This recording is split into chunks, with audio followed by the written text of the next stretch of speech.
Welcome to the Champs App podcast, where we help players and parents demystify the world of minor hockey development and recruiting for both girls and boys. On today's episode, I talk with one of the pioneers of the U.S. women's national team and head coach of the Boston College women's hockey program, King Crowley. We discuss her being a two-sport athlete at Brown University, her lengthy career with the U.S. national team, her amazing tenure as head coach of the BC Eagles, and what makes Kayla Barnes such a special player. I really enjoyed this conversation with Katie, and I hope you do too. Before we get to our guest, if you enjoyed this episode and want us to keep making more of them, please share it with teammates and friends. You can also subscribe, like, follow, and even better, it would be great if you would leave us a review. Now, let's drop the puck and get to the show. I'm very excited to have on the Champs App podcast, King Crowley, who is the head coach at the Boston College Eagles women's hockey program. She is a three-time Olympic medalist, including gold in Nagano, Japan, and a IIHF world champion in 2005. She's also a member of the Brown Athletic Hall of Fame in two sports. She has been coaching at Boston College for the last 18 years, the last 14 as head coach, racking up an incredible 335 wins. Welcome to the podcast, Katie. Thank you for having me. Hey, thank you so much for being here. You have an incredible hockey resume, which I mentioned to you before we started. I could go on forever about your incredible career, both coaching and as a player. But why don't you just start off with how you got into this great game of hockey and a little bit about your hockey history? Yeah, gosh, first of all, hockey's given me so much, obviously in my own job now, but also, growing up, I have an older brother, and I started playing hockey at 4, mainly because of him. He was playing, I was in the stands running around and kind of wanted to be in the game with him. I kind of followed him everywhere, did everything he did. If he was playing baseball, I was playing baseball. If he was, playing basketball, I was playing basketball. So when he was on the ice, I wanted to be on the ice. And so fortunately, I was able to, my parents were able to, they put me in instructional, so it was just learning how to put. Now it's like learn to play. And then someone on my brother's team got hurt, so I actually could skate at that time, and they moved me right up to mites, and I think I was mite for a long time because I was so young. But and this was in Salem, New Hampshire, correct? Salem, New Hampshire, yep. And from there it just kind of exploded. I was just I loved playing any sport that you could put me in, and or that I could find. And hockey just became one that I sort of excelled at, and I knew I wanted to play. As I got older, I knew I wanted to play hockey and softball in college. I played in my high school. We didn't have hockey, so I played field hockey, basketball, and softball through my high school career. And then outside of school, I played hockey, which I think is definitely different from nowadays, where most kids will have a high school team to play on or a prep school to play on, and they can play, a full year. So going to college was the first time I had been on the ice that much in my career, in my life. Yep. And so it was so great to be able to go out 6 times a week and be on the ice and go out whenever you wanted and that sort of thing. And all right, so before we get to college, I ended up going to Brown. Yeah, What's so that? Before we get to Brown, I got a few questions for you. First, did you play on your brother's baseball team? Is that how you got into softball too? I did not end up playing on my brother's baseball team, but I did play baseball when I was younger, growing up. Like I said, I followed my brother in a lot of aspects, and I think I could, hold my own in those sports because I was playing with him. He was 3 years older, and I had to keep up in order to keep playing with him. And if he was outside with a couple of his friends playing, I wanted to be able to play too. So I think that was more my driving force then, was to be able to play with my brother and be, halfway decent at it, so I could do that. Gotcha. And what made you such a great hockey player at that, during your youth years? Was it coaching? Was it a parent? Was it just playing with boys? What was it that was the key driver? I would say it was all of that. I mean, at that time it was parents that coached, and which was awesome. I mean, but I think the driving force, I played multiple sports. So I was an athlete. I wasn't just a hockey player. And I think that's a big deal. I still think it is today.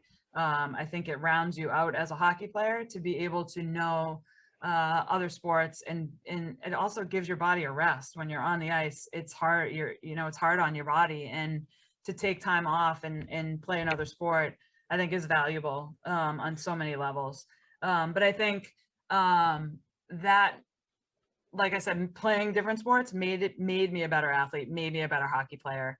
That drive to be like my brother, I think, helped me be successful. Yeah. And my parents supported us. Like, I mean, they were, traveled with us all the time as much as they could. One went, once we were on different teams, it was one went one way, one went the other way, and we meet back at home and maybe have dinner, or maybe one's in bed, but they have been our biggest support, my brother and I mean, through our whole lives, and we were very lucky in the parent department. Gotcha. All right. So before we get to Brown, what's your favorite youth hockey memory? Oh gosh.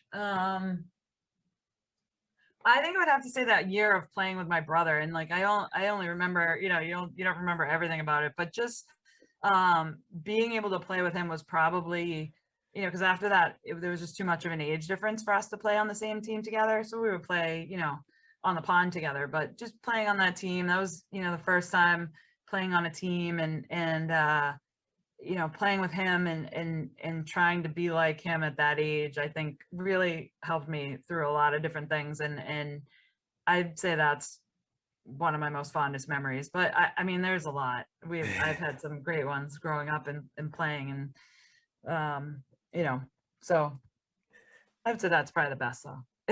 Awesome. All right. So now let's get into the recruiting process. So we've had Kara Mori and Cassie Turner on the podcast, and they've talked about their first experience with Digit Murphy. So do you remember your first interaction with Digit Murphy as she started her recruiting process with you to come to Brown? My first interaction, gosh, I don't know if I remember my first, but I do remember, having conversations with her, having her, she came to a few games. And then I remember like sitting in a Dunkin' Donuts, I think it was, after a game, and like having a conversation with her. But it was so much, I was a senior, I think. And so, but yeah, Digit is phenomenal. And she still is. She's still someone that I keep in touch with and talk to quite a bit. And she's definitely someone that I can bounce things off of when I need to. And she's definitely created the amazing coaching tree of she amazing women has. mentors and coaches out there. Yeah, So yeah, she's a great mentor for all of us, and she's someone that you really, you can trust, and will help you whenever you need help. yeah. So at Brown, you played hockey and softball. You were the Ivy League Player of the Year, I think, multiple years in softball. And correct me if I'm wrong, you were not the only player playing both hockey and softball. You had multiple players, which is pretty incredible. Correct. Yeah. Both playing both sports. What was that like? It was so like I said, I knew I wanted to play hockey and softball when I left high school. We had a really, really good softball team in high school. And it was something that I thought I could do in college, both sports. And so I was so thankful that I could do that at Brown. And when I got there and realized, I mean, at one point we had, I think, 5 of us who did both hockey and softball. And first of all, it was awesome. I mean, it was just so awesome. And 2 different experiences in terms of with both sports. I mean, both sports were kind of in different situations. Brown, I mean, hockey had like, a little bit of success before we had gotten there. And then it kind of continued to excel through. And for softball, I mean, my sophomore year, I think there were 9 freshmen and 5 sophomores or something like that. We were a very, very young team, and maybe one senior, but then I think she got hurt and couldn't play anymore. But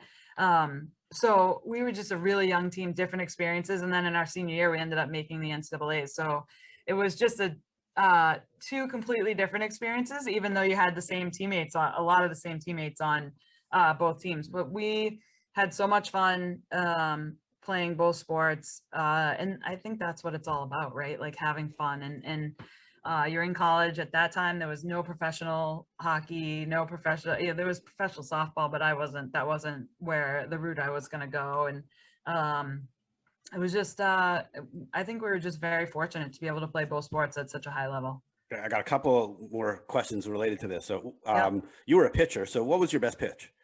I'd say my drop was my best pitch. So it had a Yeah. lot of movement. So how fast was your fastball then? You know what? I don't think I was ever clocked. I don't think I was the fastest, but I knew how to move it around, and probably because of hockey or other sports, like just that athleticism, I think really helped me on the mound. Like I was fairly good defensively and could field my own position. And I think a lot of it was the mental side of it, where you were just, trying to get, getting the batter out and figuring out where they couldn't hit the pitch. Nice, So nice.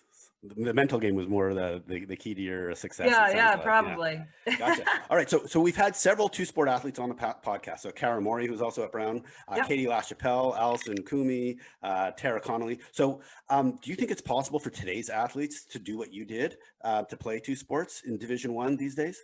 Because of the different schedule? We've had several players come through our program that have played multiple sports.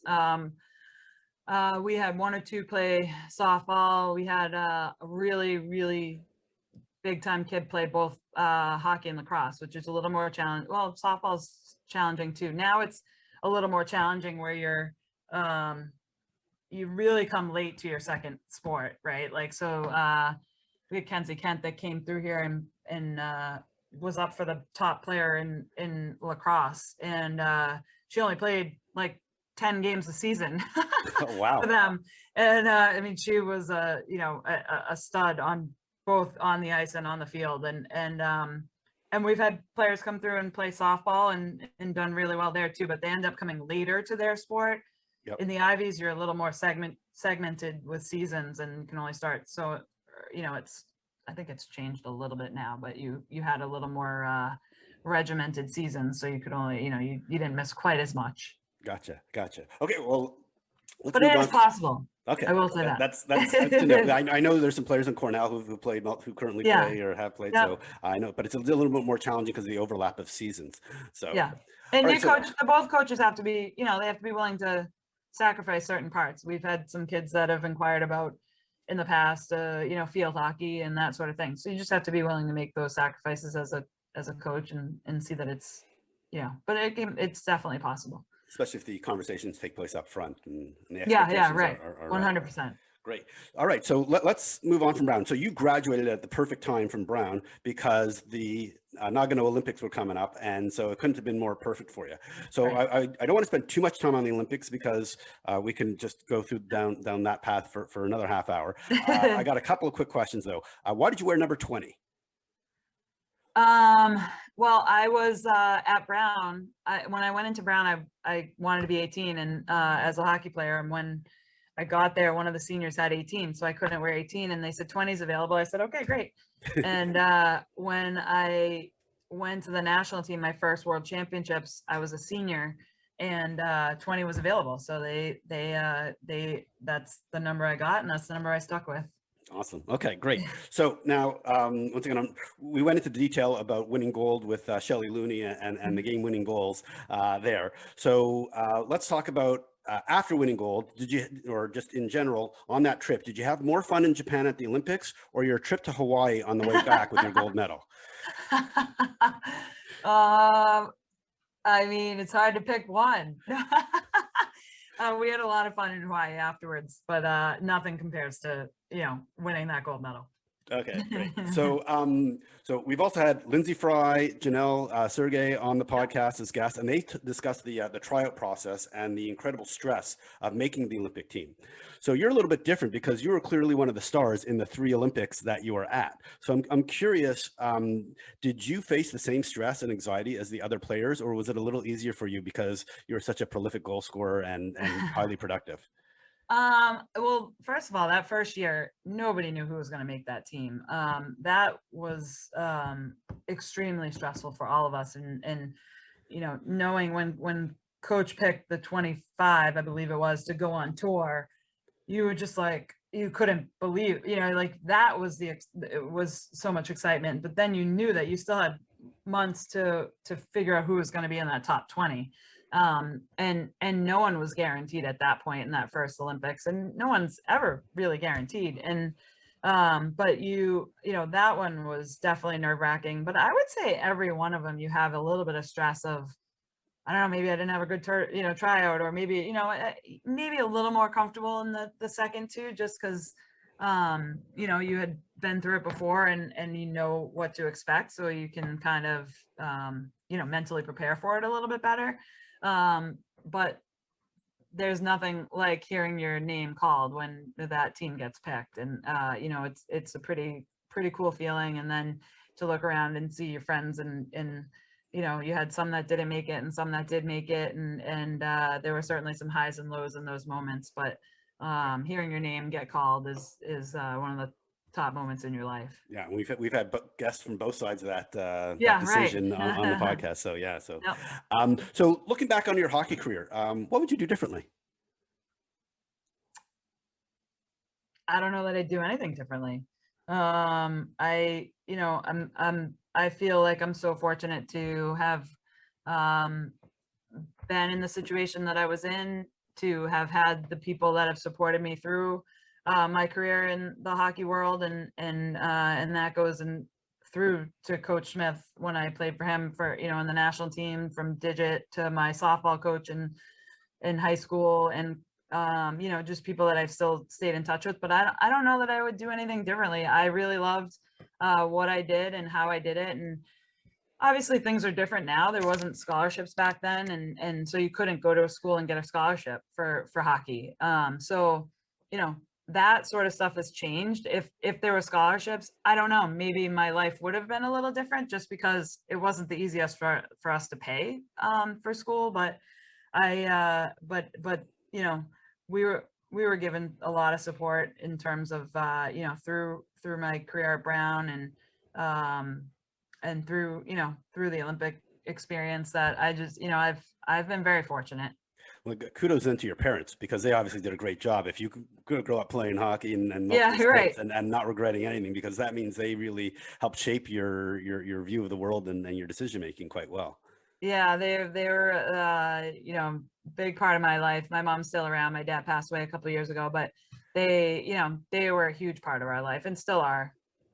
Great, great. All right, now let's move on to your coaching career. So I understand that you were in Boston, training with the national team, and that's how you started at Boston College with your graduate degree. And is that somewhat correct? Yeah. The At one point, the assistant coach in '98 for the '98 Olympic team took over at Boston College and was the head coach, and he needed an assistant coach, and it was a part-time position at the time. And so I lived around here. I still lived in New Hampshire, but was close enough, was working out down here. So he asked me to help out, and I said, sure, I'll help out. I always want to give back to the sport that gave me so much. And long story short, here I am.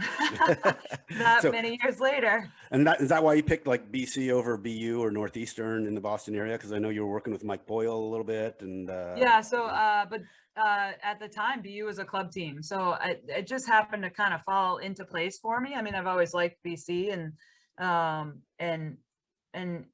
for me, I watched Doug Flutie, and I've always watched BC sports, and growing up, and so not that I was never one that was like, I'm BU over BC or BC over BU at the time growing up, just because there weren't the opportunities for girls when I was growing up. BC had just became a varsity sport probably my freshman year of college, so they were still so young in terms of women's hockey. Anyway, so yeah, I mean, I think it just kind of fell in my lap. I was so thankful to the coach before me to take me on with him, and to lead me into this process. And how are you able to make the transition to head coach so quickly? Because most coaches have to pay their dues for a few more years than you did. I mean, you moved in pretty quickly. I was lucky. The head coach left, and I he had I think probably helped me out on that end as well. But it certainly was, like, I look back at it now, and I was very young in terms of my coaching career, and I'm thankful for BC, and for, at the time, Tom Peters and Jean DiFilippo, our associate athletic director and our athletic director, took a chance on me, and here I am, 14 years later as head coach. So I, I'm so thankful they took that chance on me and as such a young coach and gave me the opportunity and gave me, they helped me through a lot of things, especially Tom Peters. Like he was right there by my side as an associate AD, helping me through things and helping us, get better. Yeah. And so you're sitting at 335 wins right now at the end of this season, which is unbelievable. You're now more than halfway to Jerry York. Yeah, right. I'm a long way away from Jerry. So my question is have you ever thought about coaching a men's team? And maybe if Jerry York moves on, have you ever thought about moving over to the men's side? Whether with BC or maybe, some other professional organization, because given your experience and your incredible success, is that an option that you've ever thought about? I really love where I'm at. No, I mean, I have really, never really thought about coaching men on the men's side and don't feel that I need to at all. I mean, I really love what I'm doing now. And I think Jerry's going to be here forever because he is just amazing watching what he does every day. And I'm very lucky that I get to bounce things off of Jerry too, because who wouldn't want to bounce things off of him as such an esteemed coach and someone that I would consider a mentor and a friend. And he's been great for us and with our program and with our coaching staff as well. And his staff, both, we get along really, really well. And I'm so thankful that I have them to kind of bounce things off of and talk through hockey things with them and have them as friends. That's awesome. Okay, so let's get into Boston College. So describe life on campus, Chestnut Hill, and some of your facilities, the Kelly Rink at Conti Forum, which I have in my background that if you're watching this on video, you can see. So talk about the life on campus. Yeah. So I think we have the best of both worlds. We're not far from the city of Boston, but yet when you're on campus, you really feel like you're on campus. You have a home, if you will. Our campus is pretty much spread into 3 different parts, but they're all connected. The lower campus is where a lot of our athletic facilities are, and our upperclassmen, most of our upperclassmen live. And then as you get into middle campus, that's where you have your dining halls, your classrooms, all that sort of stuff. And then on upper campus is mostly freshman housing. So everything's so close. You can get from one end of campus to the other in 7 or 8 minute walk, not long at all, not too spread out. But I know our players and our current, they take advantage of going into the city occasionally or going to the waterfront and seeing the water and whatnot. So we're not far from the city, but yet you have a kind of really homey feel when you're on campus. That's awesome. And talk about your staff. You have 2 women on your staff, Courtney Kennedy, who's been with you, I think, since just about day one, and Andy Anastos. Specifically, tell me something about Courtney Kennedy that most people don't know. Oh, gosh. I've known Court. We've known each other. I think I was, 14 maybe, and she was, a little younger. But we played for the same girls program growing up and then played on 2 Olympic teams together. So, we pretty much know each other inside and out. And she's not sick of me yet. So she hasn't left and hopefully she won't. But no, she's been great. She's obviously a huge part of our program and a huge part of the growth of our program. And we do a lot of this stuff together. She's associate head coach and a lot of the stuff that we do and my staff, Andy as well, but we, for a long time, it was just me and Court and we did everything together at that point. And now it's, this year or the last couple of years with having Andy has been great and given us great insight in terms of someone who just fairly recently graduated and has, we're getting a little bit older. But Andy isn't, Andy's closer to the players' age group and has a little more insight on, maybe how she thinks the kids might feel or the players might feel at certain times. And she's been great with helping out our players and their growth and their development. And she's really been an awesome addition for us. All right. That's great. So I didn't give you anything that people don't know about Court. She's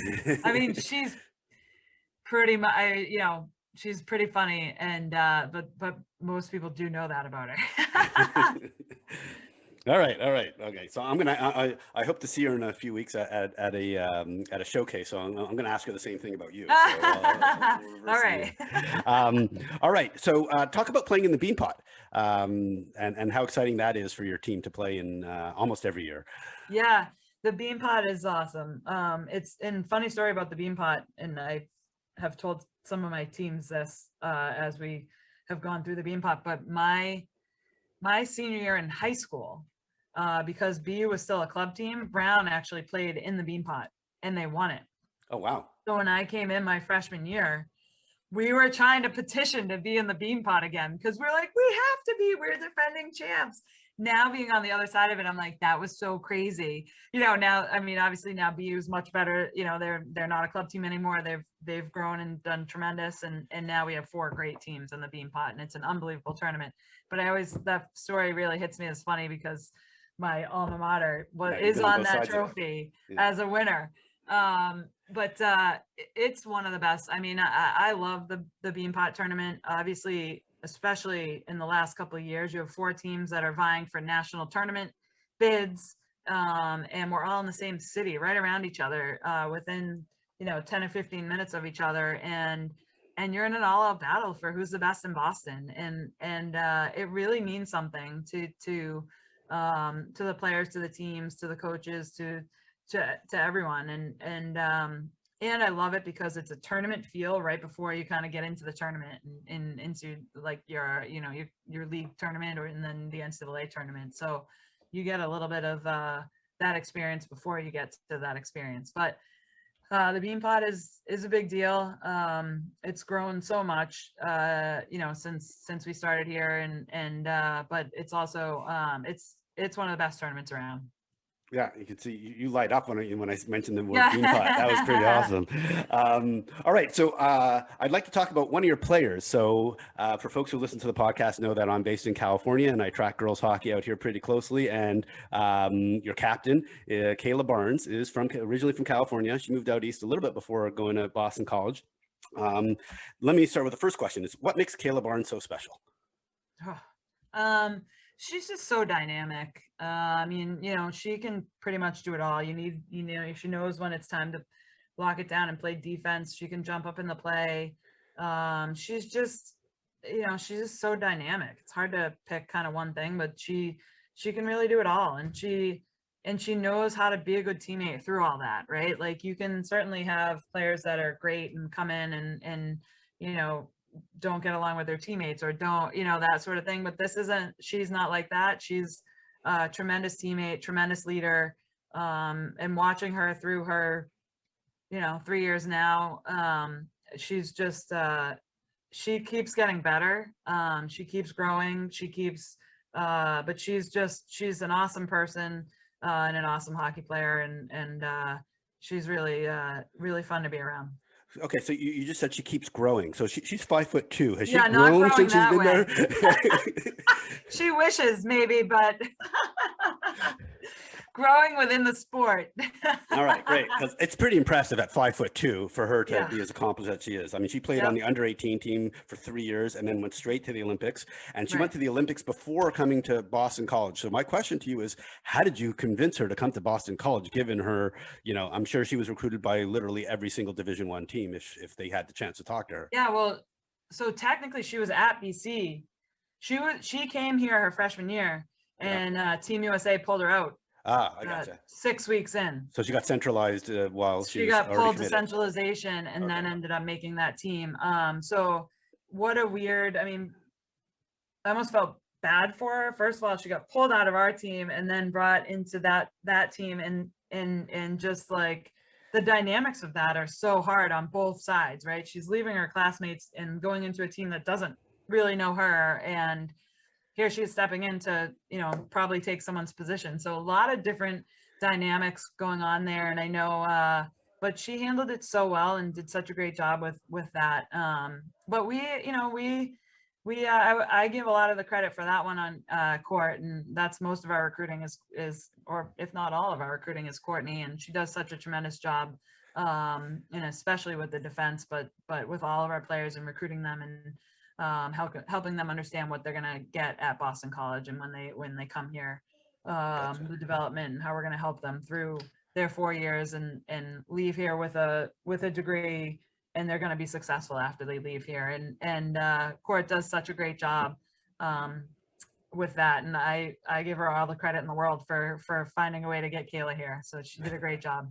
That's awesome. That's awesome. I am going to get back to Kayla in a second. Okay. But let me ask you, just in general, for kind of recruiting for Boston College, who is the right fit for Boston College, and who's the right kind of player that is really going to succeed there? Because not everybody always succeeds at the first choice of a college. Yeah. Good question. I think, first of all, you have to see the school, right? You have to know that you have to feel like you're going to fit in here, and that isn't for everybody, right? We're a Jesuit institution, not that it's super religious where you can't, but there's definitely that religious feel, and it's one of those schools where I find that we have a lot of players that want to be here. As soon as they come on campus, they say, I see myself here. I see and it's, I think, relatively instantaneous where they come on campus, they you walk them around campus and they get the feel. And I think that doesn't happen for everyone. And you can kind of sense it as you're going, as you're talking to players and their families. But I think they have to want to be here. You have to not, not want, I shouldn't say that. It's just you have to be hardworking. You have to be someone that's ready to put your ego aside. You have to be someone that, wants to fight for something, and it's bigger than themselves. It's bigger than just you.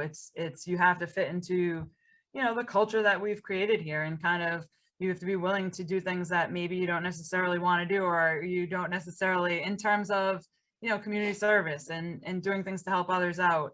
That's a big part of who we are and what we do. And so, I think certain people fit that mold and certain people don't.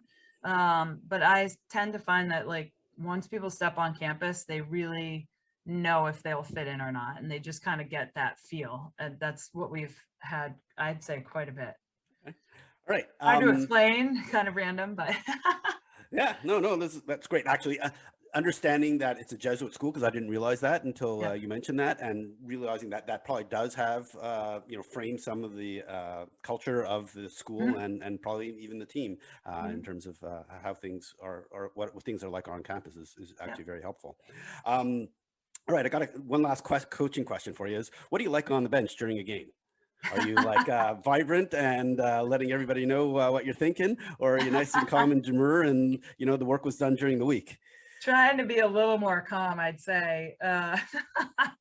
You'd probably have to ask everybody else that question, but no, I probably am. I'd say I'm a little vibrant, but I'm working on it. I think I've gotten less vibrant in my older age as I keep going through. But I've definitely evolved in my years, and when I was a younger coach, I would probably yell a little bit too much. But I've tried to stop doing that, and there comes a point where the players need to just need to play, and I need to just sit back and let them play, and that's what I've tried to do, especially in the last couple of years. Let them play, and not as a coach, you don't have as much control as when you were a player, right? So it takes a little bit to figure that out and learn that as a coach. But I don't know. I'd say maybe now I'm a little bit of both. There's times where I'm quiet, and then there's certainly times where I'm a little riled up. I love the fact that after 14 years, you're still trying to work on things yourself. Yeah. So that's great. How to evolve. So related to that is, for your players, how do you balance development versus results? Both during a game and then, during the week, on the ice, off the ice, during practice. Yeah.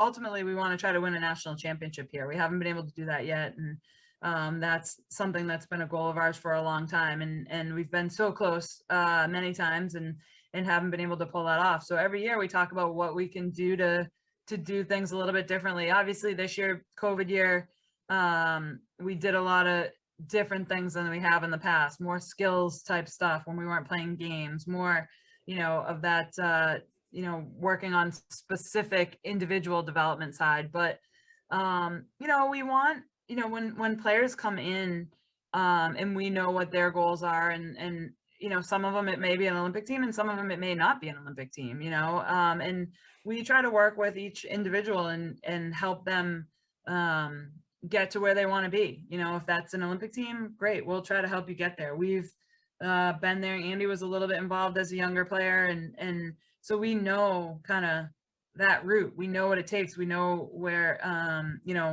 how that, from little things to big things, how that is and how it feels and all of that stuff to get to that level.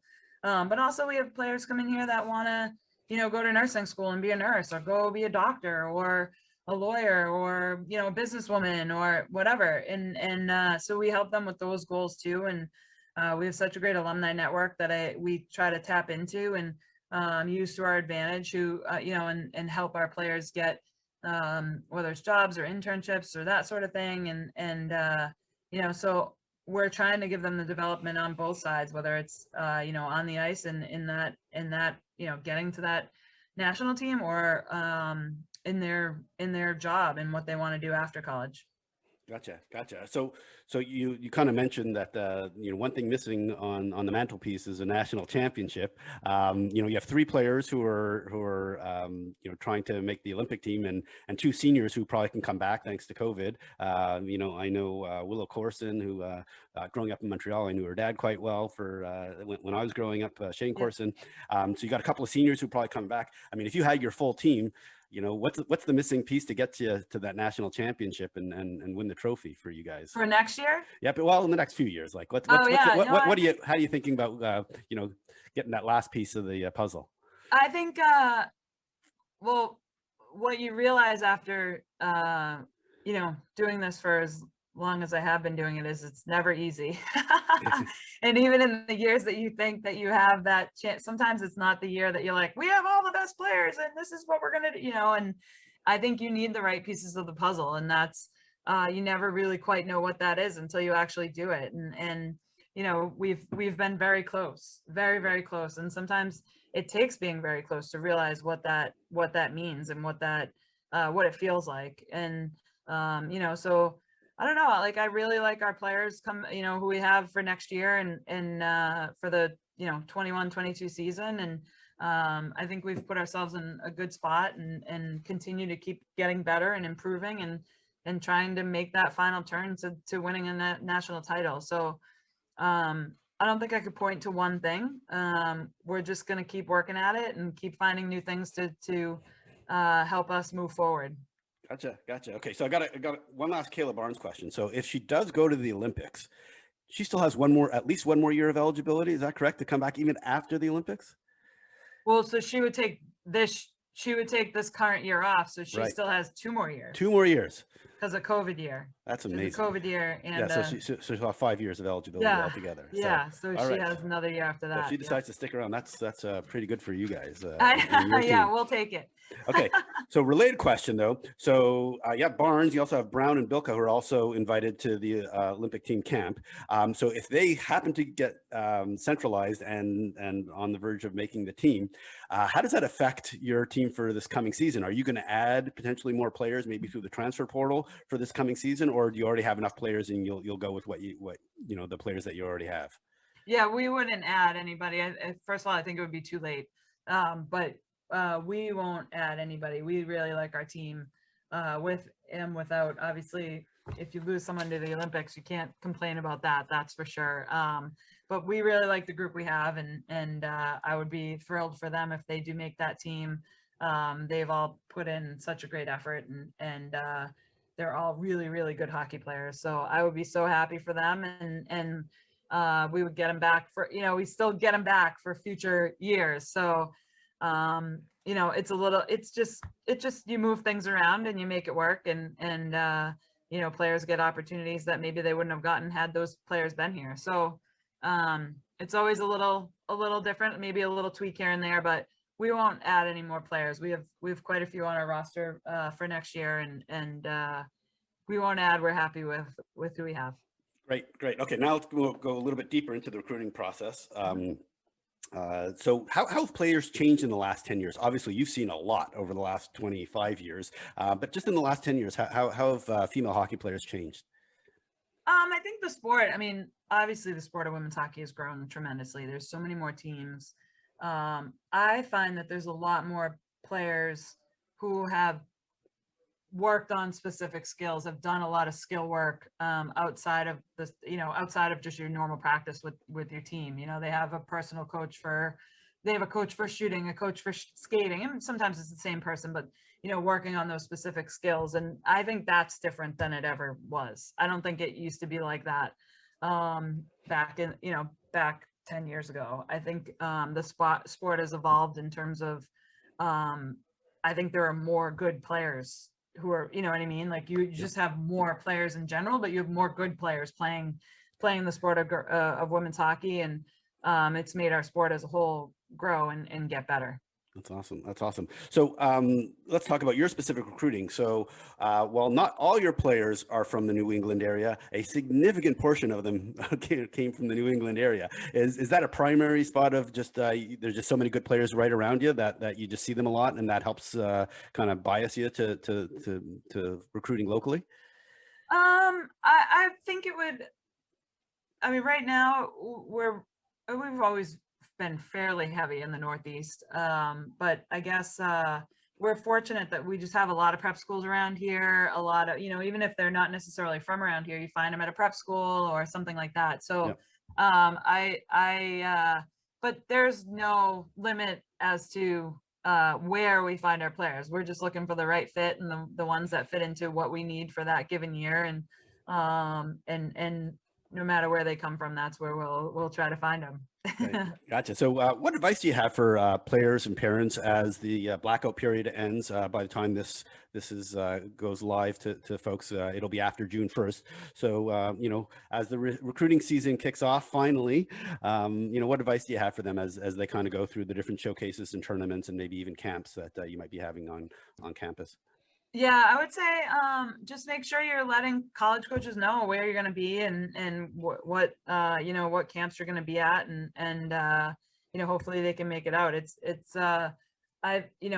hard for those juniors and seniors that have been stuck in the COVID, and the younger. It's been hard for everybody, obviously, but those juniors and seniors, it's been really hard. So you want to get your name out there and make sure that you're emailing coaches and trying to let everybody know where you'll be at, and so you can find the right fit for you as well. And like that kind of goes back to who's the right fit at BC. They, like I said, they have to feel comfortable where they're going to, and you want to make sure that you're branching out and looking at everything that you can look at and finding what is right for you. And I think that's on the player to do their research, but also to go look at a lot of schools, look at a lot of places, and see what's the right fit for you.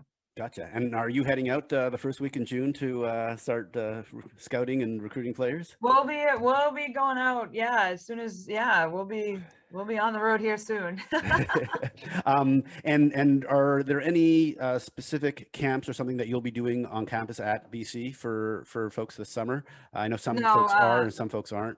We can't have camps on campus because of COVID, so we won't be having any camps here. Gotcha. All right. So how can folks, learn more about the program and express an interest of saying, here's where I'm going to be this summer? How can they reach out to you guys?